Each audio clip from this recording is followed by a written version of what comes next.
Hi, family. Good to be with you here today. I'm privileged to have Kellen with us.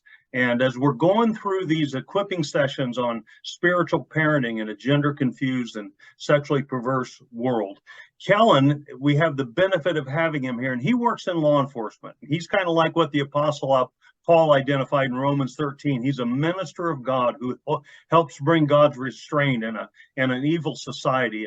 And Kellen, just say hi to our C2C family. Hello, everybody. All right, good. He's a great guy. I hope many of you get to meet him and connect with him. But in these sessions that we're going through, we've got kind of a twofold purpose. We want to help our own children avoid, our both natural and spiritual, avoid these kind of issues. But also, secondly, we want to be salt and light, reaching out to a culture who's trapped in these kind of sexual bondages. So this is the point of these equipping sessions. Now, Kellen has recently been involved in some specialized training that helps deal with the high rate of sexual trafficking in our city. And I was talking to him about it, and it opened my eyes again to the way people prey on younger people, especially those that have difficult circumstances. So, Kellen, if you could just kind of tell us how as you're going through this training and in your everyday job, how does this phenomenon typically happen of younger people getting enticed into this? Going through the training, one of the things that came up that really struck me is in both law enforcement and as a Christian, a professing Christian, was the word grooming. And that's kind of been an interesting word here of late, kind of a dirty word, if you want to put it that way, in the media. But for us in law enforcement, it's a true word. And what we've seen is we've seen how people will prey on young children. They'll promise them the world. They'll, hey, I will get you whatever. They may take a young girl, for example, 15, 16. Your parents don't listen to you. I'll promise you the world. Come up here. You'll be a model. We'll make you into a TikTok star or whatever. And it begins to warp their mind a little bit that they can have the world. And that's usually one of the ways that they begin to trap some of these young children into the sex trafficking. To me, that's a scary thing because this happens mostly online. And so in that instance, I'll segue real fast into that. That's the most dangerous thing to me in our society today because technology is good, but technology is bad at the same time. So what we're seeing these predators take advantage of these online communities, most specifically through Facebook. It's the largest one. Everybody still uses it. But all of them they use. And so they get on there and there's these groups created and they begin to just really prey on the minds of these kids. And kids as 12, 13, 14, all the way up 16, 17, 8, it doesn't matter. They begin to prey, right? Like I said, and that's how that kind of starts from a law enforcement perspective. So that kind of struck me. Going deeper a little bit into it, when you start talking about sexual preferences, when you start talking about the gender confusion, or even the gay lesbian society that we have right now, we know that our society is very sexualized. We know that it's kind of a supply and demand thing, if you want to put it that way. But what we're seeing now is we're seeing them be sort of exiled by their parents. This is not how we were raised, or we're a good Christian environment. And so what happens is they become exiled by their parents, but these online communities begin to reinforce and validate this. And so that's a lot of times where the hook comes in to get them involved in these types of situations. Yeah, boy, this is insightful. I appreciate it. When you think about this, I mean, obviously it's probably a breakdown of what God would have designed for their own family, where they would have a community, not just their natural family, but obviously in God's design, a spiritual family that could come along and help them have some of these things that would help settle them and provide that secure foundation in them. But when we think about, Kellen, how can we help people that are maybe being groomed, or not just maybe groomed for sex trafficking, but even groomed, just typically online for others just to join that kind of community that they would be in? What would be some of the ways for God's people if they observe or they interact with people that are kind of getting groomed or swept up, whether it be sexual trafficking or just swept up in that kind of community of sexual perversions that you see? Right.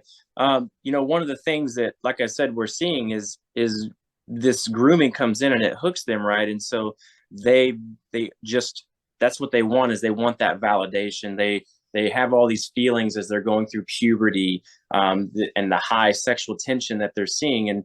And even sitting through this training, I began to realize, wow, this is an interesting society that we're seeing right here at this moment.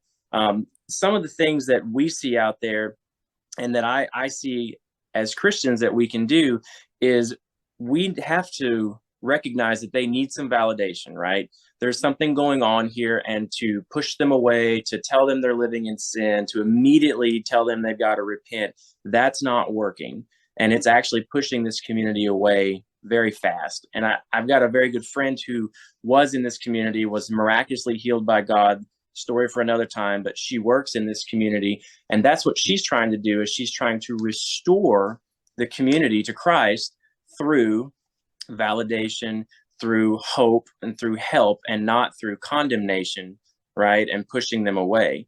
One of the things that some of these teachers that we had, the trainers in this community, and they said sexual preference is one of the most dangerous things we're seeing right now, because the gender movement is going to open the door to like child brides, legal child prostitution, things like that. So when you're talking about some of the things a good Christian can do to really dive in when they encounter these things, is we've got to stop pushing them away, because when we push them away, they're just going to go online and get validated by these predators that are going to draw them into these other communities, or they're going to get validated by these other communities, and that's going to entice them in, right? And so same thing with sex trafficking. We've got to stop the shame on them. We've got to stop those types of things. That's what we're being trained to do. And we've got to see, how can we help you? What do you need from us? How can we better your situation, right? To begin to kind of change their mind on how they're viewing us. Does that make sense? Yes, yes. Yeah. Well, let me just one more question, Kellen. Just let's say you have someone that you encounter and you suspect that they're probably getting groomed, whether it be for sex trafficking or just groomed into that community, just for their own thing. How can you kind of connect with them, and don't push them away and don't immediately go to any issues, but at the same time we know there probably are issues. So what kind of things can God's people do to connect with them? One of the things that I've seen recently, especially from, like I said, my friend in that community, is she pours love out on them, right? Just right away. And even me in the community, when I encounter people of the LGBT community, I just pour love out on them from the start. I don't treat them any different. Their sin is no different from any sin that I've been in my life. It's all sin. And just treating them the same, with respect and with honor. And then also recognizing that there is a need in their life that needs to be met, and it needs to be met by God, right? And so it's my opportunity, whether they're in sex trafficking, whether they're in prostitution, whether they're in the LGBT community, is to show them love, to show them honor and respect and a little validation, because ultimately I've found that's what they need in that moment, especially I can take it practical for just a second, especially in the sex trafficking and prostitution ring. It's very hard for women to get out of that when they're in it. But, and we've seen that on the other side of the board with these gender confusion. It's hard for people to get out of that lifestyle and community.